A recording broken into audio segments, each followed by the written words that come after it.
everyone, and welcome to IOI Insider Extra, our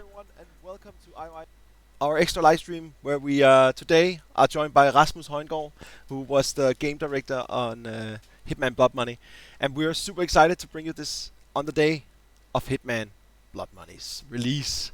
It's now 15 years old today, and we're gonna play the stream. Play the game, and have some fun. But just quickly to tell you what is IOI Insider Extra, it's a live stream where we talk with the developers, play the games, and it's a little more, not as prepared as the original IOI Insider. And this is only gonna be about Hitman Blood Money.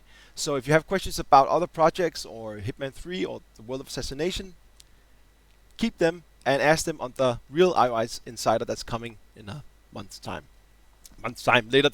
Later, not a month later.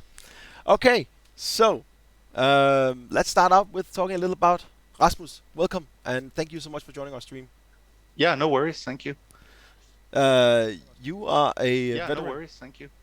You've been at IO before, and then you've done a lot of other stuff, and then you now rejoined us. I'm just gonna say welcome. It's a blast to have you. And the last couple of days we've been talking Blood Money and talking up to the stream, and we are super excited to have you on board again, and also for this stream.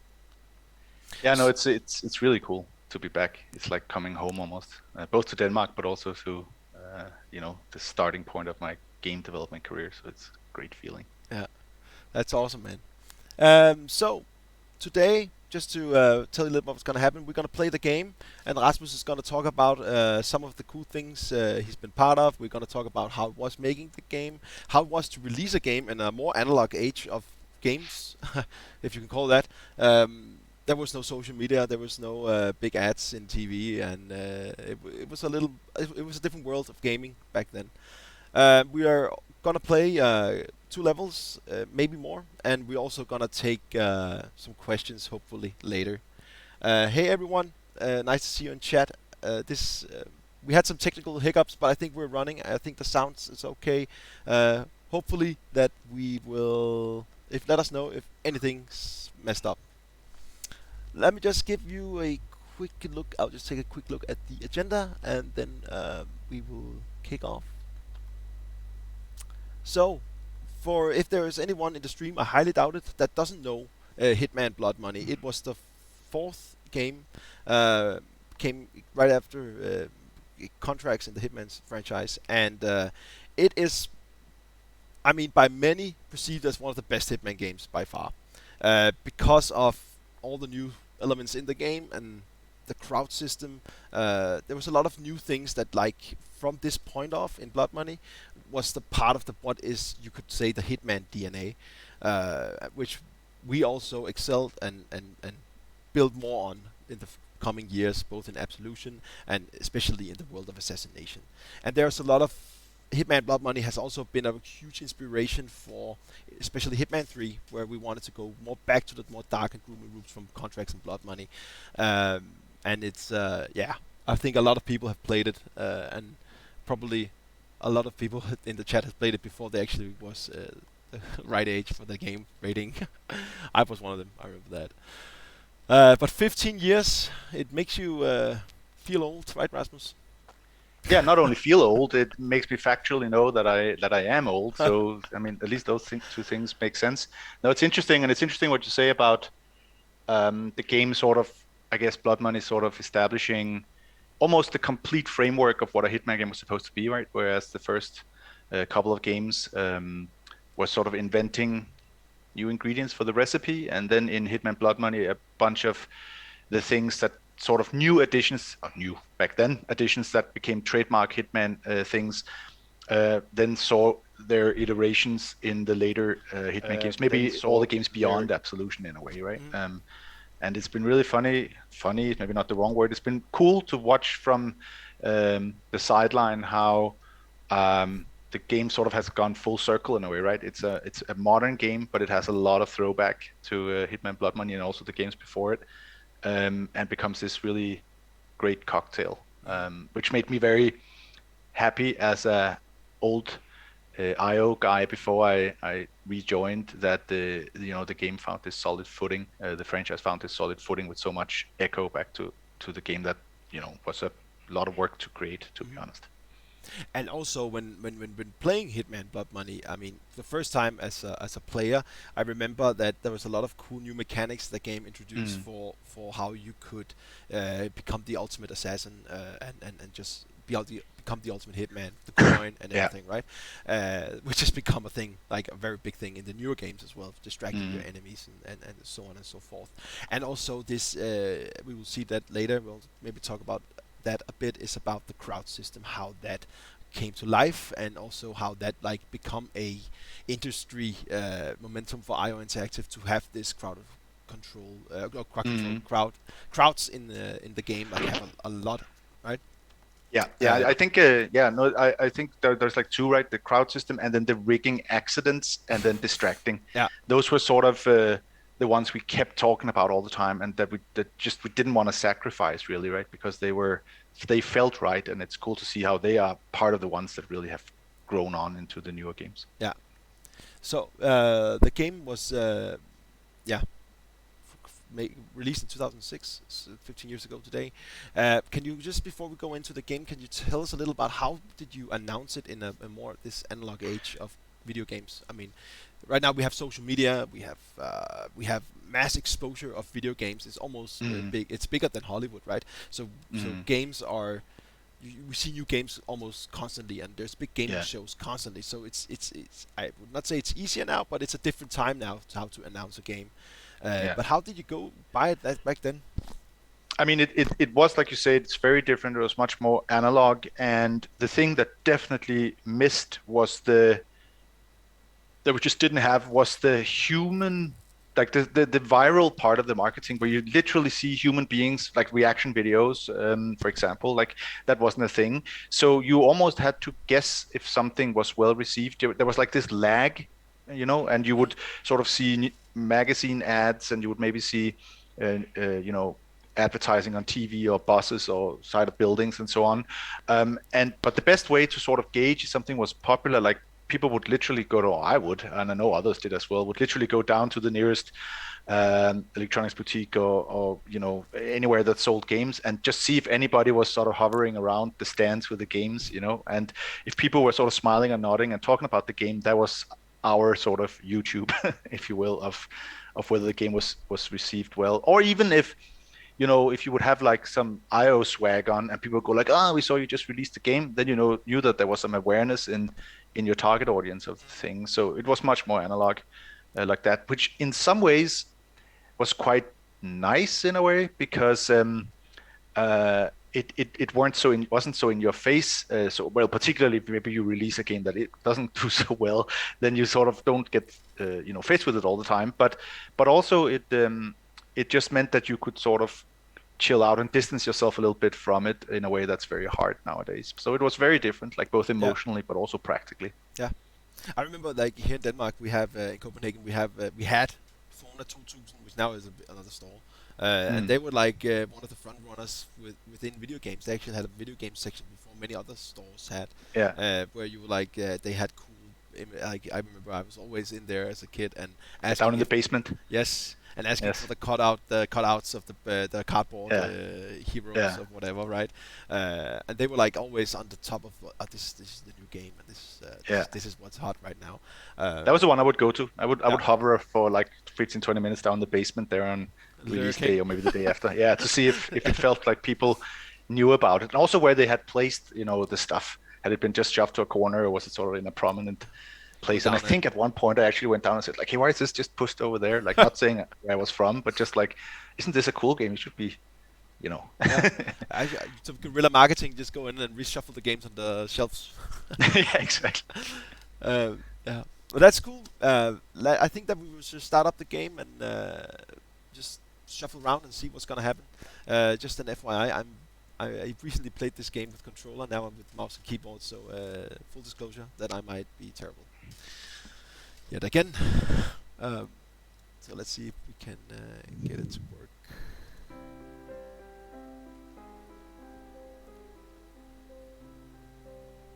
Yes. That was, by the way, also one of the things I really liked about the game was the little hideout there. That We can start there. yeah, that Alex, who's still at IO, and I sort of created, and we wanted to have this sensation of a hub in the game and a shooting range and a play to foreshadow some stuff you would get later on, like with the little outlines of the weapons you hadn't yet gotten and so on. So as you can see, like for an old game, like so much attention was put into making this sort of look cool. I mean, you look at this on this little low-res screen now, and it's almost, if you squint, could look like a game that isn't that old. You know, I have to say, I'm quite surprised, actually, I have to say. I kind of agree. Also, the lighting is really. I mean, it has aged quite well, also because of the character designs are a bit off. Not trying to be. At the time was looking gorgeous, but now it's become a little more cartoonish, maybe a little more comic book, if you want to stretch it a bit. And I think that has been for the game's favor in the upcoming years. And I have all the cool like. So when you start up the game, the first time you load out, your hideout would be quite empty, right? Yeah, and that would be like, if I remember correctly, that would be like these lighter outlines of the weapons. So if you sort of knew your guns, you could figure out what some of these weapons would potentially be later on. But we just wanted this to be sort of a nice little space you could walk around in, that and sort of like look at your trophies, if you will, your sort of quote unquote Hitman trophies. Yeah. Which is basically the weaponry to a large extent. So yeah. And this is also cool. Like if you were a like you would have this. I mean, like who's John Wick? He has it down in his basement, right? Yeah. Oh, it's just a little detail. It's just because Alex and I, we worked a lot on this stuff, and he got a lot of time to sort of iterate on the graphics to make sure it looked cool and had like a nice atmosphere, and had this and in a way was this stark contrast to the sort of quite postcard. Like one of the things with the art direction that Rasmus Kjær did was that it had to be like postcards. So everything had to feel like a postcard of something, right? So which is the exact opposite of a dirty basement. So this place sort of sticks out a bit like that. And and remember when they because I usually the way I play Hitman, and I like stuck with that since Codename 47, is I don't go in guns blazing. So this was a nice little place to go out and try the guns that you probably never would bring to a mission. Exactly. Because they're really cool, and you could upgrade them, and you can have these awesome guns, and that was really cool. And you went down to the hideout, you could shoot with them, but when they came to the mission, it was the fiber wire and syringes, right? Because that's how I played, but this is how the game can mimic whether playstyle you want to have, right? Yeah. Somewhat freedom of approach, which also has been a thing since the first Hitman game, and still is very much in the new trilogy as well. It's kind of interesting, right? You design a game where you're really doing everything you can to encourage people to play, to sort of kill as few people as possible, only the target, and then at the same time we make a gun system with tons of upgrades and stuff like that. In retrospect, maybe not the smartest decision, but at the same time, it's one of those things that are interesting in a game where it feels like there is air. That the game isn't just exactly what it's supposed to be. It has like things that broadens the appeal, but without it being necessarily at the core of the premise of the game. And I kind of feel like that's cool, and it's hard to do today because everything is so expensive to make today, right? But back then it was a little more possible to play around the bar lines, if you will, with that kind of stuff. Newspaper was a similar thing to that. Yeah, and we'll see that hopefully in a bit. And again, Hit 47 has a huge budget. That's awesome. His tailor is amazing. He has a lot of space in his his jackets and pants. Yeah, and still has suit of infinite holding. It's the best D&D item you can get. Let's jump into a mission, Rasmus, and we talked about we want to try look around the curtains down. Yeah, so this was one of the levels that I was level designer on. So at the same time as being game director, I worked directly on a few levels. And that was mostly down to, people availability. So, in order to be able to push out all the levels we wanted to do, I needed to get my hands dirty on the stuff as well. And this was one of the levels. This was the first one I started working on the project. And it was actually the one that was, I don't know if it was the one that was the most fun to work on. I think from a sort of what you can do, it was the most fun to work on. Maybe from a location standpoint and building stuff, I think maybe Mardi Gras was the most fun to work on. Yeah. Okay. But I mean, this is a more like a what some would consider a classic Hitman level. Yeah, Um, exactly. it's like it just does everything right, and it's like you have these cool opportunities, and you can yeah. There's a lot of cool ways you can kill the targets in this mission.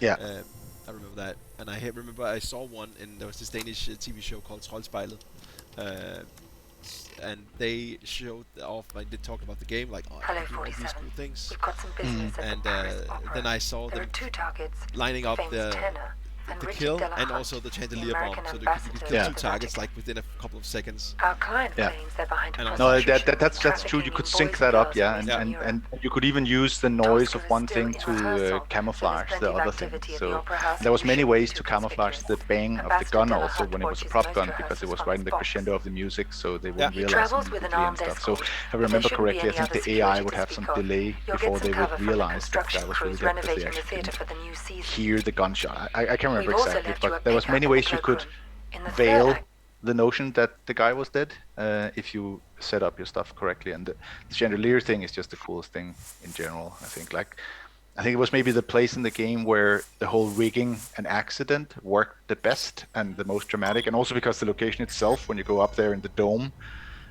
you just really feel like you're in a place in an opera where you're not supposed to be and where people haven't been for years, you know, and there you are putting a bomb on something. It just makes you feel like a real assassin. I'm just gonna adjust the screen a bit, just a second, because I can see the game screen is a little off Okay. on the stream. Just a second, sorry for this. I just want to maybe do like this. The resolution is a bit weird. There we go. That's better. There we go. So, were there any like? Did you went to any like real opera houses to get experience, like some Mhm. ideas of how to build the perfect level, opera house level? Yeah, but the cool thing is that pretty close to where IO is now, but also where it was back then, there are multiple opera houses. So there was the old Royal Theatre, and then there was the new opera house. And we went sort of backstage and understage and so on, both those places to understand how the whole thing was put together. How did you move from the sort of front end, if you will, to the back end of the location, and also more importantly, like what did it feel like to sort of be behind the curtains and above the curtains and all those kind of things. And then we had an architect called Sven working on this particular thing, and he spent a lot of time making sure we got all the metrics sort of somewhat correct. Because I remember the first layout I had done, he just looked at it and laughed and went like, "Yeah, that's not an opera." So it was a big back and forth, and I think that's what's so cool, right? Is that of course the thing has to play well, but IO still really goes far to make sure that it's a very believable place. So even though it's not 100% realistic necessarily, it's believable enough that you totally buy into the location when you play it. And at the same time, it plays well. And these kind of locations, like you say, a typical Hitman level, I think that's where that is most needed and prominent, you know. Yeah. So, and this exact entrance thing, you know, where you just come in there and the handyman, I don't even know if you saw him now, he goes down the stairs there behind the camera. I think I've seen that thing like 5,000 times, because that was the thing that got demoed both internally and externally. And like I haven't seen it for many years now, but it just I just know exactly where each character sort of is supposed to go, because it's the same in the beginning there when it spawns the level. It's just fun to watch it again. Yeah, and you must have seen it like, yeah, as you say, a million times flying A in billion and- times. Yeah. Yeah. This was also one of the. It was the first. We didn't really have the concept of a vertical slice first playable and all that. It was a little more floaty, but this was the level that quickest got to quality of all the levels, and that's why that was being shown so much. Then for E3 and all that, we decided to show the casino level, I believe it is, the Vegas level. But for the majority of Here the is your project, this was jacket, the one sir. that was the furthest ahead. I think it's also maybe why it plays so well and why there's so much attention to detail in it, because it didn't Don't you get a want the lot jacket, sir? of TLC. No, just needed something from one of the for a long pockets. time. I'll pick it up later. Just gonna Yeah, the gun there. Yeah.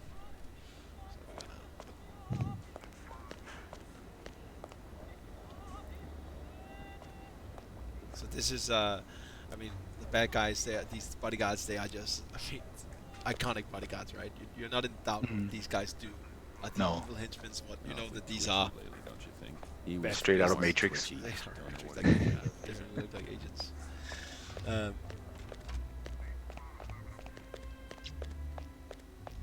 so it must be fun. Like, oh, not pick lock. Okay, let's do it. Got away with it. Close.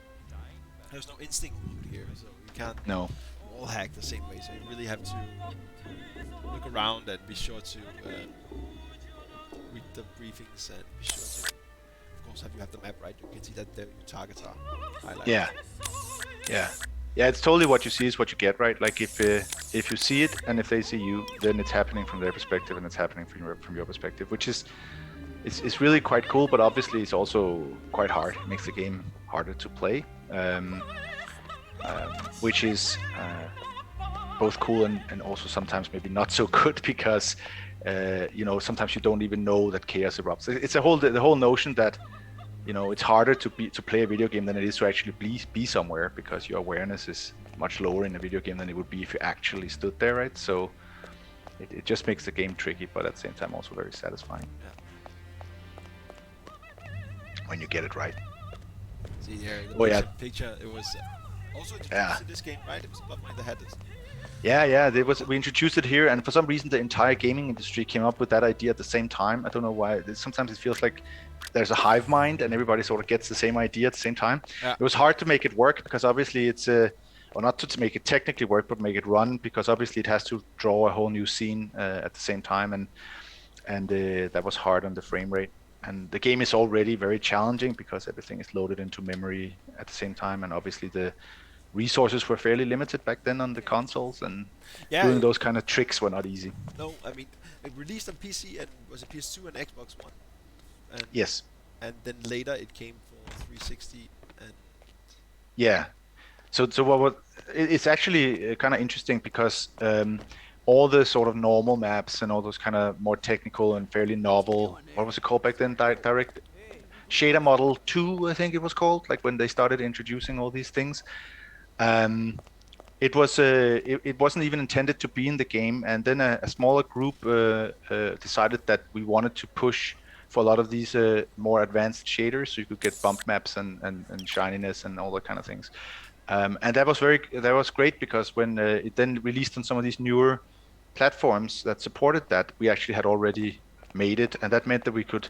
To my recollection, I think it came out on the Xbox SKU just because we had all those things done, like so you could really have it stand apart from the versions that didn't support it. So it was almost like just like serendipitous in a way, like because it was meant for PC, but it happened to also be supported by the Xbox console that had, as I remember, it slightly more advanced rendering capabilities, given its sort of PC roots. Yeah, and it was also a bit more powerful, right? I mean, a bit. It all helps.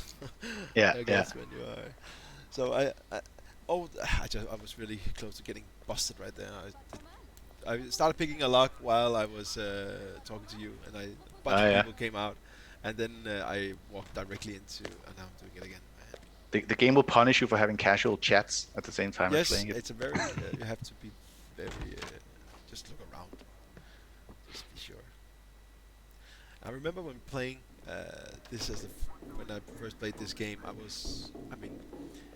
I shot a lot of people, right? I just went up and shot them straight up. But then I realized slowly that how this game really invites you to try to do all the different cool kills, also in Mardi Gras, the piano and stuff like that.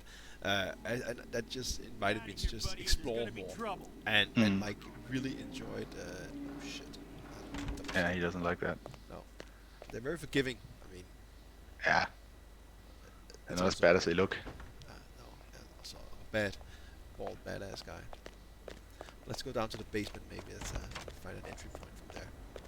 That was always one of the things I really liked, was this idea that you can be in all these areas you're not supposed to be, and you sort of feel like, when I was a little kid, I always liked to be in the sort of theater rooms in the school when they weren't doing theater there and you weren't supposed to be there. You sort of felt like you were a little bit. It's sort of the same feeling you get in this game, right? Like you almost feel like you get to see parts of locations but where you never normally go. Yeah. I remember that little hole in there with the staircase that was driving a couple of people nuts. That we couldn't make this look better. What was that? Yeah. There wasn't an elegant solution to this. I think the architect on it, he was like, when he saw that thing there. It's funny, all these little details. Just because it's a box. Yeah, because it's just this weird, like, what the hell is that there? Like, looks like something where you're supposed to store something, you know? Yeah. So, Let's see, they're doing some renovation behind here. Let's see. If we can... and that was This- another one. Yeah, I really like this. It's That one, and then hiding bodies in dumpsters and so on. That was also one of those things that was really carried over. and also what I really like in this game is that when you go up close and melee someone, you break their nose, like a head bump, which is pretty cool. Yeah. Actually, I remember as well, like the first time I did a hammer kill with one of these dudes. Oh yeah, that's pretty brutal as well. It was super brutal, and the hammer was stuck in their skull. That was Yeah. quite rough, but in a very satisfactory way. Okay, let's see what I'm gonna do. I'm just gonna. I think that one of those handymen, one of them goes there, and then the other one goes down to the left there. There Yeah, it is. Yes, that's the. Yeah. That's the guy who goes down. That was the guy who always got syringed in our playthroughs. You know, because you have the poison, I think, in the syringe there, right? And you can sedate him, or the sedative. I have to set it. So yeah. Yeah, that's a classic as well. That happened live a couple of times, and then you have your backup. That's exactly how a lot of the playthroughs would go, and then because they're not aligned properly, the strangle animation becomes a little you know, because you're standing on a slope. This is actually very, very reminiscent of how a lot of playthroughs would go, because you know, it's even if you're good at it, it's hard to get it exactly the same every time. This is not. Yeah. And then I think there is a container in there, maybe. There's a. You can. There's a gun at least. Ah shit. Okay, this is bad. Yeah. This is really bad. There's a container. There is a container. Yeah. Okay, but now I'm in. They heard the gunshots. Again, you have to be more aware of what you do. I think You all might be this- good now if you're lucky. Don't know how many can you dump in a container. I can't even remember I if it's just one. don't think I can dump all these guys here. I made a mess. That guy there was luckily not very. Ah. Oh, there we go. Okay. Yeah, it's like, now it's just hammer time. It's hammer time. Yeah, exactly. This is not Hitman. This is Punch Man. Punchman, the Hammerman. Oh, a mess. It's so hard to play and talk at the same time. Yeah, it is. Oh, one body apparently. Yeah. It's two in the new trilogy. Okay, maybe we can just. Maybe we should just. Suit up. You can get away with an outfit if you're lucky. And then I'm just gonna. Nothing to see here. It's all No, cool. exactly. I think that right door there, that might be where there is that Easter egg. Where? Into the right there, if I'm not mistaken. I think that's maybe where these. Maybe not that one. Maybe it's the next one. I think there is a prop room or something, and I think that's where these rats are sitting and playing poker. If you find them. See, I just go straight into pick logging, and I'm not looking around. I'm just going straight in, and it's just dangerous. Should have bought the lock pick. I had a lot of money. that might be the door. I remember it's a door to the right. Storage room. Yeah. No. Yeah. No. I might be mistaken of where it is exactly. It does not look right. Wait, let's see. I want to go all the way down anyway, so I want to go Yeah. back and then up. Let's see if there's.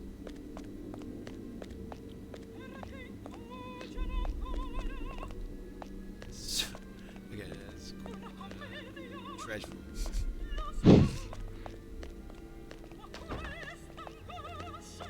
So you went on location scouting. You also went behind the curtains and saw how how does it actually look, and how does a theater operate?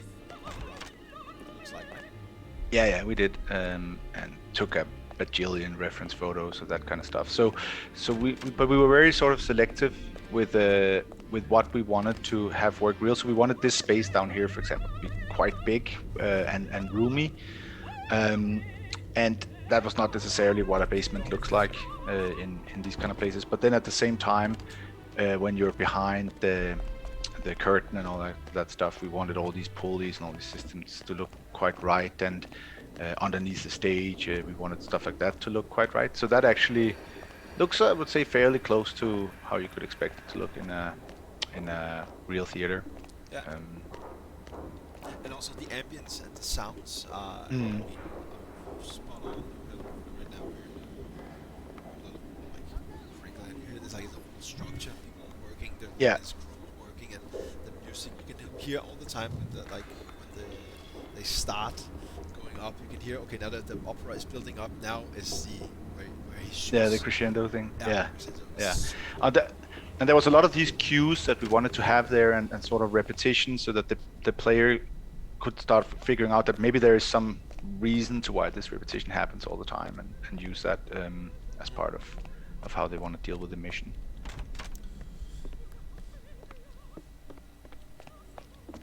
So the entire like the game, how was from when you started making the levels and started making? Did you always knew that you wanted an upper level? Like that we need to have an upper level, or was it something that just came up like a good idea, or had it been on the drawing board before?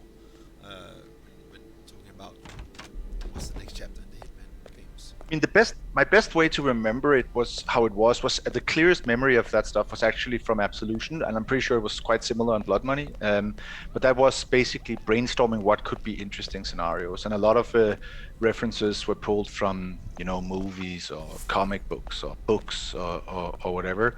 And the more obviously we knew about the character and the game also, and what levels would work well, the more we could also quickly assess whether an idea would work, right? So, for example, an idea could be, hey, wouldn't it be cool if a boxing match, and then you can rig the boxing match? That would be like a cool thing. This is kind of similar to this, right? So you would have these things that worked, then suddenly you had another one in the bag. In the Hitman universe, you go like, that kind of thing works, and then you could do variations to those if you wanted to. So the repertoire sort of just spread out from being very like, hey, all kinds of stuff. It could be all these different things, and then usually it would we would discuss gameplay a little more specifically, or how would you actually do this? How would that actually work? How would a ball game actually work? Could we do that? Maybe could we make an audience that looks like an audience? Like you start doing some diligence on what's actually realistically possible to create in the game world, and then hone in from there. Here the idea was that it was really that the whole thing should be quite eclectic, right? There should be these very contrasting environments, and it should be the poster card version of something, but then underneath the surface of that should be all the ugliness, right? Like, so you see that in the suburb level, right? Like on the surface it's this nice suburb, people are barbecuing and so on, but then there's all this devious stuff going on underneath the surface, and creating those kind of juxtapositions was always part of the goals. And in some levels that is very at the forefront, like for example in the suburbia level, and in some other levels you kind of have to create that yourself. It's not necessarily happening around you, but you can create it. So it's of course incredibly sinister in an opera that someone gets shot with a real gun, for example, right? Like that's a tragic story in an opera. That's not good for the opera house either, right? Like but it's also a very opera story, right? I mean, yeah, make an it opera is about that later on, like a Yeah, tragedy of a guy getting shot with a prop gun. Yeah. I didn't. I mean, when playing it for the first time, I was not thinking in that layer. I remember that I was just thinking of how can I go in, kill the targets undetected, and go out. I never thought about that extra layer of let me just go in and do all these chain of events, like a chain of events, and then just walk out and then let it take care of himself. I never thought of that line, and I think that especially in Blood Money, that started to kick in when playing Hitman games. I think you started like you were always ready on previous Hitman titles as well. You were always ready to set up the perfect kill. Like I know I was sniping right around the corner, being on this rooftop, so and so. But I think in Blood Money did this particularly well for me at least. Like introducing to me these small layers that it was like started with this, but then it escalated in that. So I kept like accelerating and becoming better at Hitman, and then at the end not doing anything. Like almost feel like just went in, placed the gun, placed the bomb, walk out. click a button, and it's Click sort a of button, classic it- film style. It happens behind you as you walk out, right? The whole Yeah. it's sort of like setting up the dominoes, and then you push the domino thing that sets the whole thing off. I think that's what's so interesting about the mastery of Hitman games is that it's very different from most other games in that it's the same thing you do in the end.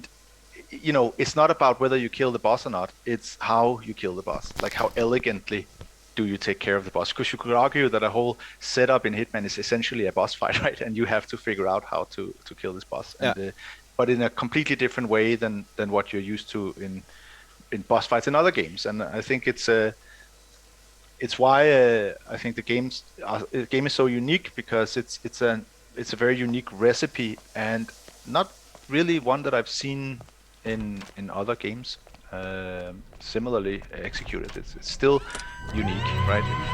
Yeah. Perfect I'll have to timing. go in there. Oh, this is the Is that the start. dress This room? Is, Yeah. there it is. Okay. That's where you can go and swap the gun, I believe, right? If I remember correctly. That's what I'm trying to. That's what I hope. That's what you want to do. But he's right now. He's on stage. You can hide in the cupboards also, right? Yeah, you can. Yeah. I think that was. I remember I modeled those doors and keyholes in 3D Studio Max. Really? That's nice. Yeah, yeah. I mean, it really feels like you're standing in the cupboard and you feel like it's super super shady type. But I think there's gonna be. They just went back on stage, so I think we have some time just to go explore. Meanwhile, wait, or is it in here? Because there's a guard out there. So whoa. Okay. No. I want to take that guard out. That's my my plan. So you can get him to follow you in, yeah. Yeah. There we go. Say hello to your fiberware. Oh. That's what happens when there isn't enough room for the animation to play out. He does that thing instead. Really? It's like it's a collision issue, so it detects that there's going to be a collision problem, and then he just does a sort of like a whatcha with his wire instead of a He got shot. strangle. So I can read. Sorry, I was AFK on chat. So I'm probably there's some mic issues with my mic. Is it better now, or is it? Maybe it's better. I don't know. To me, you sound pretty clear, although it drops in volume a little sometimes. Yeah, I think that's the issue as well. Mm. Okay-ish. It's a bad headset. I have this issue before. Also. All right, now we are Agent 47. Make sure no one goes out here. There we go. Let's see if we can go in here. It's clear that the sunglasses fashion was slightly different in 2006 also. What do you mean? These in Danish we call them hurtigbriller. All right, this The classic simulated cloth there. Yeah, all the way. Yeah, all that's the way nice. back It looks 47. beautiful. It was pretty. There was a lot of interesting innovations in Hitman also back then, like the simulated plants and stuff in Codename 47, which obviously is a much older game than I think no games had done that at that point. Like when you go into foliage and laundry, it would actually simulate around the character. That was pretty badass at the time. Yeah, that was. I remember the first time I saw it in a game, like where a chair fell over or something. That was great, groundbreaking. A ragdoll as well. Yeah, ragdoll. Yeah. That was awesome. Even now, ragdoll is not always a given in games. It's not always you want it either. That being said, but it's really cool in Hitman where the tempo is quite slow, and where you need to be able to manipulate soft bodies so much that was this proper ragdoll system. Yeah. Even all the way back then. This opera song is super loud. Going away from the opera sound. There we go. Let's see. Open 2 door. So right now what I'm doing is I'm waiting for the this scene, and then I'm trying to. He will go back to his dressing room, and then I could also take his disguise and then go up to the stage and shoot him myself, but that's just gonna be a mess. That's a little harder to make work. I think that's gonna be impossible, especially for my skill level. I think that it's easier to trust. What's very cool about this level is that the paper design and the final level are almost one-to-one. Like basically all the stuff that we wanted to do for the level is in the level, and that is it's almost like why I really enjoyed being a level designer also on Hitman games, because you sort of almost write a story, and then hopefully all the chapters of the story is gonna go into the final book, and in this particular case, most of the stuff, if not all, I can't remember exactly, but in my mind, basically it is how in my head I wanted it to work. I must also, I mean, when building it, it must be nice to, like, when you start visualizing it, this is how it was intended to be.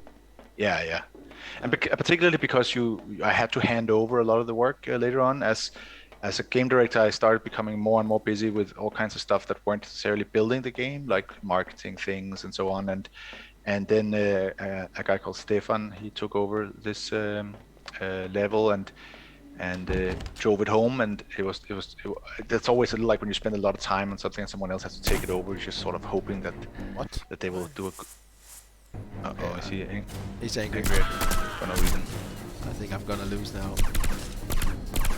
But I have now I'm just gonna say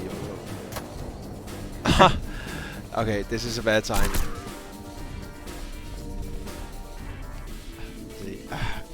Okay, I think I done messed it up. Well, let's imagine for a second that you exchanged a gun and you got the guy and walked out silently. Yeah, that would be perfect. Let's go to the next level, Rasmus. Because we're running, unfortunately, running a bit out of time. Just nice talking. We don't have, but let's say when you complete the game, complete the mission, you get the newspapers, and that was what I was trying to get, but everything went wrong. But these newspapers has been like a fan favorite ever since, and a lot of people talking about these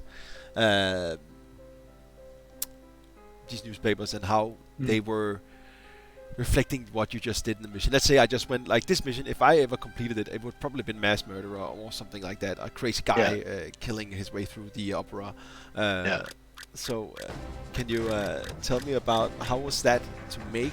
Was it a passion, or was it just how did the newspaper come into play? Well, it was sort of like getting an interesting take on a mission summary, right? As opposed to just sort of like giving you a score with you got this much money and you're 5%, invisible, whatever, like sort of like a dry way of representing something. We wanted to create something that was more dynamic and felt like a creation more than just a reflection of what you've done. So this newspaper article was essentially just again an analog thing, which sort of resonated the sort of warm analog feel of the whole game, and basically it would create dynamically from a lot of XML data a mix of standardized text and actual stuff that happened in the level. And from that create a newspaper article, and that was definitely a passion feature. And it took Jacob, who worked on a lot of the text there, it took a lot of time for him to create all these strings, and then it would generate this phantom drawing, which was basically one of them is of me actually, and then a bunch of other people in the studio that looked more or less like Hitman. They would sort of be the phantom drawing until it would be eventually Hitman, and depending on how loud you'd been, it would be more or less looking like Hitman. So I think if it looked like me back then, where I had a bit more hair, you would have done pretty well. And a guy called Bo, who was completely bald, he would be more towards Hitman. And then, of course, if you'd been like now, but had completed it, like you played the previous one, it might be Hitman. Actually, yeah, I mean, I probably would be, because and then you got this notoriety that would build up, and you could then buy off that notoriety with some of your money instead of spending it on weapons and so on. And that was a way to get it back down, basically by taking care of the witnesses that had been part of identifying you. And that post screen was really cool, because there was also, if you didn't bring back your suit, you had to buy a new tailored suit. It was a small thing. It was a smaller. I think it was. I can't remember. It wasn't that much. Was that much? $5,000, I think, or something, or $500 maybe. But you get pretty rich at the end. You get a lot of money. So money's not an issue. But that was a cool thing, because it's like it makes sense, and you could bribe someone, or you could bribe the police. So you had these small currency systems, which was also really, really cool to experience as a player.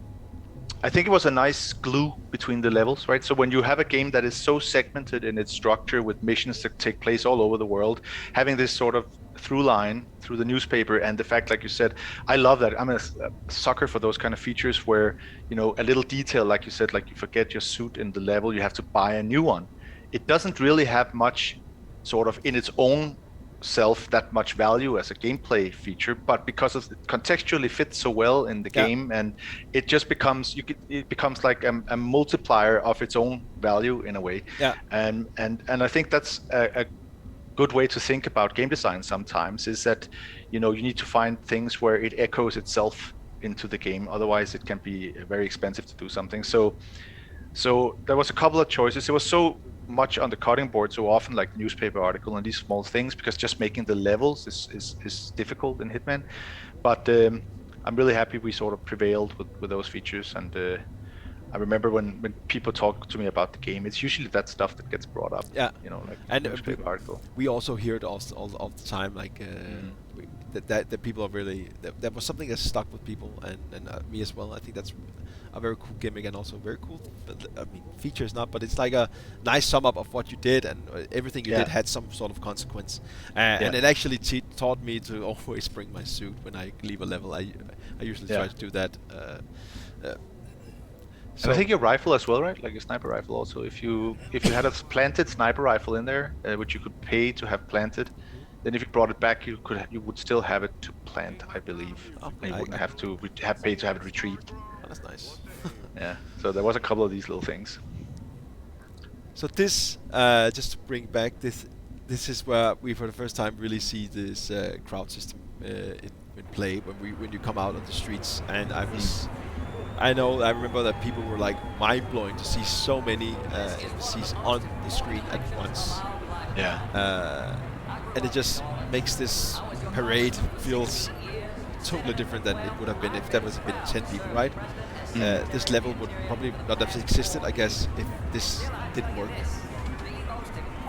Yeah, so actually, like Blues Oyster, that was the point we maybe talk about later about the music, so there was the blues bar. Yeah, but because different bars have different music genres here. So anyways, yeah, to the point about the crowd system, it was pretty monumental battle to make that work, and we tried all kinds of different things. I think we even tried like really simple sprite systems, and we tried with really simple 3D models and so on, and it just didn't. None of it looked really good, and we basically were more or less giving up on it. And then I believe it was David, one of the old founders of the company, who went in one weekend and just sat and grinded on this problem. And then we came in on Monday, and he sat there with tired eyes and said like, look, we had basically this system, and I think there is 300-400 of these characters rendered on screen at a time. And could there be like, maybe it's even more, I think more maybe on PC could be up to 500, 600, 700 or something. It might be a little different per platform, but regardless, like again, back to the whole notion that the whole level is loaded into memory, there's absolutely no streaming and so on. We were just so happy we could make this work, because it was a whole new thing back then to be able to do something like this. And it was just at the early days of people thinking about zombie games and things that needed crowds and so on. And here you had it as this thing that had nothing to do with the main gameplay. It only was in one level. Again, it just felt like, to me, it just felt like such a, in a way, confident statement that you do like a tech innovation like this, and then you use it for one place where it makes sense, and then you move on. And that's it, and now I'm so happy to see that it's a thing that IO technically has developed so much on, and the amount of crowds and how the role they play in so many of the environments in the new game, it's just so immersive and cool. Yeah, it really does a lot to your immersion as a player, because you really buy into this area. For instance, in Hitman 2 with the race in Miami, it wouldn't have been a really cool race if there was only like in a normal game, like a lot of other games, you usually would see these areas as closed off due to something, so that's why there's only a handful of people there. But having this as a full open race day activity in Hitman 2 was like first time experiencing that, with just NPCs everywhere. I think there's a number of, I think it's around 1,500 or something. On screen, right? And it's crazy, and you feel that as a player. You feel like, okay, I'm in here. This is an open place. Okay, I have to look. And what's funny about it is that this place is a different. This is real normal characters, right? More expensive than the crowd characters. And here there aren't that many in the rock bar. So it's a rock bar, I believe. I can't hear the music, but I believe it's a rock bar.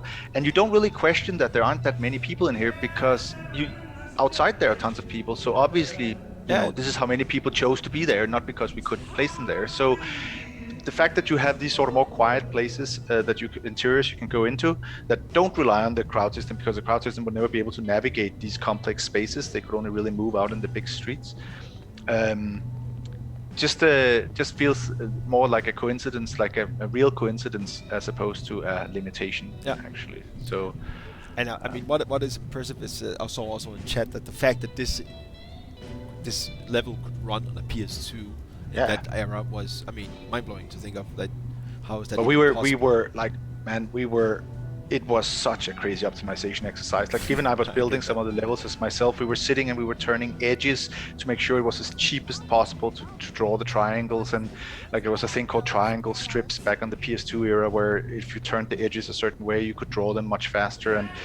And like scaling things from 128 64 to 64 32 in pixel size, like tiny little textures. All that kind of stuff, and it was all worth it if you could save 50 kilobytes. Then that was fine. I just got busted. I forgot that the guard didn't want me to go into the blues bar. Okay. I just started shooting, and then the crowd goes, okay, what I get on. So if we're running on into an hour soon, so I just want to quickly ask you: is there anything like, from when you think about the entire production of Hitman Blood Money, what is like one of the things you took with you, or like was there anything that you thought about, like, this is especially cool? Imagine we pulled this off. For instance, the crowd system, is that something? I think, for example, if I've job interviewed later on, and you often get the question, what are sort of the memorable things you feel like you've been part of making? The crowd system is one that I always like. That was just such a, like, I was so happy that got into the game, because I don't think we could have pulled off this. It would have been the crappiest level by far if it didn't have the crowd system. The crowd system carried, and we might not even have done it. It might have been cut. So that thing I'm really happy about, and also actually the newspaper article, and then there's something about, and you were touching upon it a little bit, the tone of the game, the way it looks. It has like a very particular, like, if I see I can recognize a screenshot from Hitman in a thumbnail size in a split second. There's just something about how the game looks, the sort of post filters we put on, that it has this sort of greenish tint in many of the levels, and like, it's just very recognizable. So I'm actually quite happy about. I'm maybe the only one, I don't know, but I don't know how the artists feel about it that worked on it. But I kind of feel like, for me, it was very immersive, and even when I look at it now, I kind of go like, that's a nice looking place. Yeah, it's not technically fancy, but I feel immersed in the location, and I think that's really hard to do in games generally. You can do very beautiful things that aren't necessarily very immersive, but this is one of those where I feel like, they aren't technically fancy, but it's still immersive. And also, I mean, the soundtrack as well is really good by Jesper Kid. It's a score as well, and it just brings so much atmosphere as well to the game, right? So it's a full package, both sound, level, and music. The sound design in the game is also really cool. Like, you really feel like you're on the streets right now.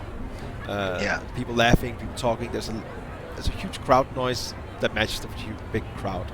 And I've been playing this first time, especially in that era of games. You didn't see that. I think that's something that a lot of people also talk about in the industry as well, like how this showed how it was done. And I should probably do a shout out to that, honestly, because I think audio is a huge part. I can't hear the audio, so that's why I'm not really thinking about calling that out. But like you said, like the use of some of those classical pieces like Ave Maria and so on, it's such a cool juxtaposition, and it's such a non-blockbustery way to approach it, and I think it works really well for the game. I like main theme takes a while to get going on the main menu there. You know, like it's very subdued before it really kicks off, and the dynamic music is cool. Like Yeah. depending on the threat level, you know, music pieces will change, which I believe was also fairly novel at the time. But it was cool to work with Jesper on it, and he was quite involved in the process of scoring the game. And You can also hear that in the way, especially as also how, as you talked about also before this stream yesterday, I think we had a chat about it as well, about how the audio, like in the main menu, it slowly begins and then it goes up, like now we're in business. And I always got this thing, you know, like because we hear it over and over again. So people are like, can we get it to kick off a little quicker and stuff like that. And that's why I sometimes feel you should just stick to your guns, right? Because when you sit and listen to it every single day, obviously there is no element of surprise and build up anymore. You just want to click through the menu and move on, and you have to just sort of remember that people who sort of bought this game and paid for it, they want to be taken on a journey, and part of that is all those things combined, right? The same with the little tease of Hitman being dead in the beginning and so on, right? Like people really like people that are fans of there's so much sort of fan love in a lot of these things in the game where there's a respect for the character and for the player that has to experience in the end. And I think that shines through in the game still when I look at it now. I haven't looked at any of this for at least 7-8 years or something. It is also, I mean, it's 15 years old today. It's just, I think, I mean, I know a lot of people are still streaming it and some people are still playing it, and you can, I mean, it works. It's not like the controls are maybe a little dated compared to, of course, the new ones, but it's still actually, I'm just a cute tart when I play around. Sometimes I don't look around or anything. But again, you can complete it without actually being that. It's not that horrendous. It's actually still. So I can encourage people, if they haven't played it, now is a good opportunity to play it again.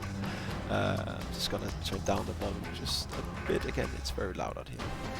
I think I'll go download it as well, actually. Just try it out. Just from having watched you play now. There we go. So before we are running out of time, unfortunately. So before we do that, I think we should see if there are any questions we can answer. Sure. From the game. Let's see if the chat has any cool questions for us. Let's see. They're talking about music. Any questions for people watching? They want Rasmus to answer. If you can, that's Hitman Blood Money related, of course. So there's someone asking here. A Silver Falcon is asking, was there any features that never made it, like you wish made it? If you can remember that, that's.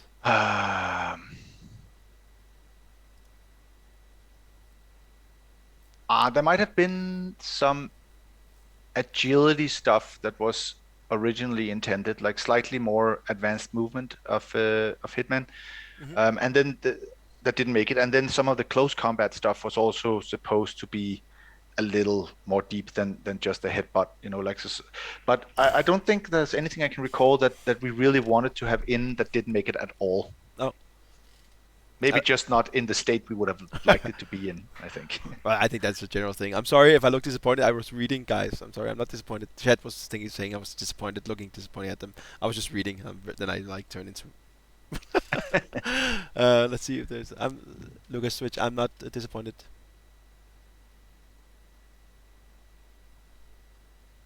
Let's see. There's something that's asked is. Were there any, like, let me think of some hot topics, because it's 15 years old, we can do it. Were there any levels that didn't make it, like you had like this on the drawing board that, or something you save for some that you can't talk about, that's okay. But if there's anything that you remember, like we had this idea for a, I don't know, Waterworld level, I don't know, but that didn't make it. People are. I know we cut some stuff, and I know we then re-inserted some stuff, because at some point we got an extension on the development timeline. But if something didn't make it at all, I'm pretty sure that there was supposed to be 13 of 14 levels, not 12 sort of main levels in the game, if I remember correctly. But what it was we cut, I am not really sure about. Like all the levels I'm thinking about where I can remember the concept art, they are all actually in the game. Okay. But I know that there was one or two that left, but what they were, I can't recall. Nice. Good answer. Dakati has a very good question as well. What's a detail in the game that you wish more people knew about? Oh, the rats that play poker. The rest that play poker. No, there is a ton of little um, Easter eggs in the game. Easter egg in the game that I think people really hope that would be found. And I don't think all of them have been found yet. At least I went through a YouTube video at some point with Easter eggs, and I remember that not all of them had been found. I can't really remember what the other ones are. I just remember that some of them were very Danish. Like there was a lot of Danish insider stuff there, even to the point of Mr. Swinking there in the beginning of the Swinking in the beginning of the tutorial level and so on. I think there are a couple of the people have found all these things by now, but there's a couple of the sort of ways to take out people, like poisoning the underwear in the suburbia thing that are really specific. And if people like the game and they haven't found those, like that would be sort of too bad, because again, a lot of love was put into that level of detail in a bunch of the levels. But no, I think by now, I mean, people have exhausted the game, really, right? Like I know I read the Hitman forums sometimes, and people talk about the things that have been discovered and ways that they played. So even though I don't look at the game, I actually read about the game occasionally just to see if people still play it. The cool thing is that people still are, and yeah. No, awesome. And the whole sort of all the sort of supportive encouragement from people who like the game and stuff like that, that's of course crazy 15 years later that like something that much. Even when you hear people doing video game podcasts and stuff like that, a lot of people reference a game, and that just makes me really happy, because again, it was really hard work to make this game, so it's really great that it resonates so for such a long time. That's the best accolade you can get really as a developer, I think. There must be like a shoulder pad on it, like we made something cool. Yeah, no, it makes it all worthwhile, right? Like, and it is. I mean, this game is of all the different games I've worked on, like almost 20 AAA games by now, and this is the game that was the most sort of biggest sort of passion project, right? Where there was so much stuff we wanted to do, and everybody on the team was doing such a good job of really, really pushing for making things happen. Like where I believe there was so many opportunities to just go like, let's not.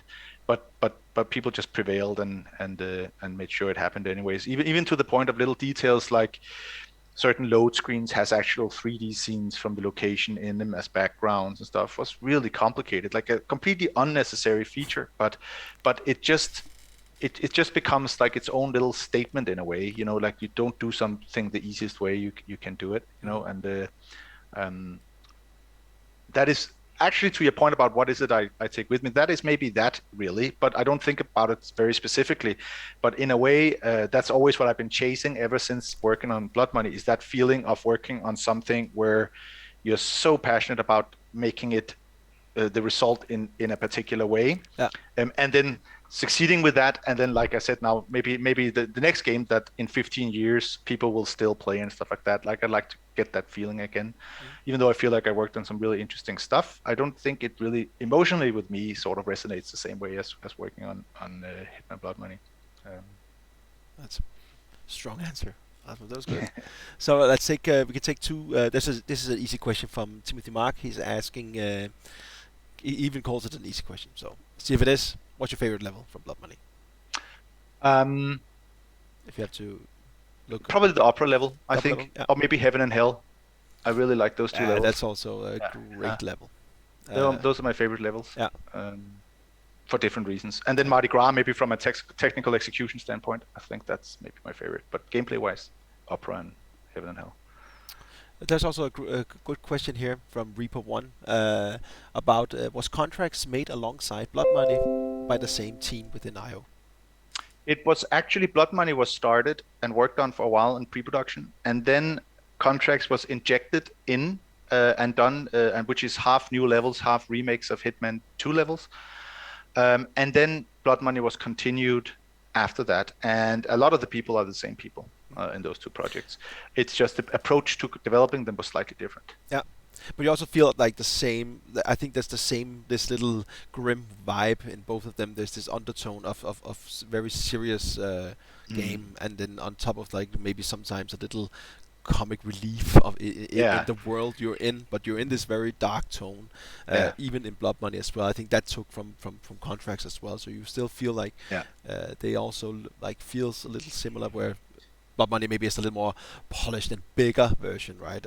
Yeah. No, and Contracts was I made it. I worked on the Siberia level in Contracts, and actually doing the train through the tunnel was the hardest thing to pull off in that whole thing. But anyways, but the atmosphere you're talking about is very true, and it's so much down to Rasmus Kjær, who was the creative director and art director here. Like he was so good at doing these eerie atmospheres, like with the Elvis Presley song in the slaughterhouse while that guy is sitting with the Wunderbaums and killing someone in a chair. It's just it's sort of so many juxtapositions that just make the whole atmosphere super uncomfortable, and also slightly funny at the same time, right? Which is hard to pull off. Yeah.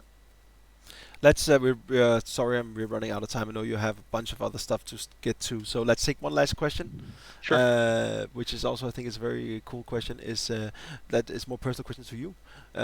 Then are you surprised that the long-lasting impression that Blood Money has left to the fans? Were you surprised that they still talk about this now, as it's still a game like that released like a couple years ago, but now it's actually Yeah. 15 years old? I would, if someone would have told me 15 years ago that the game would have been talked about in 15 years, I would be incredibly surprised. But when I sort of been following the thing on the sideline and look at what it is people value and what is unique about Hitman games and Blood Money, and that not that many other things come out that have those same sort of tangents and values in it, it's not that surprising. Because if you like this kind of game, then you're not really spoiled for choice. So in like now, I'm not surprised. Back then, I wouldn't have believed it. No, I think that's like a very common thing that you don't think that you create something that in 15 years people are still No. talking about it, like very passionate no. about it. And I was just happy we made it at all and that it released. Yeah. Okay, I think we'll have to stop here. Unfortunately, we could talk for hours more. Maybe we'll do a bonus round with you again, Rasmus, down the line, talking Sure. about even more about Blood Money or about Hitman in general. Yeah, no problem. So let me just say thank you so much, everyone, for watching. I'm sorry I couldn't get all the questions because we're really running out of time. I would like to thank you all for being on this little test run as well. It's the first time we do a IOI Insider Extra. Next time we do it from our very new media room where we'll have better lighting and better cameras and stuff, which we are start building now, which is really, really cool.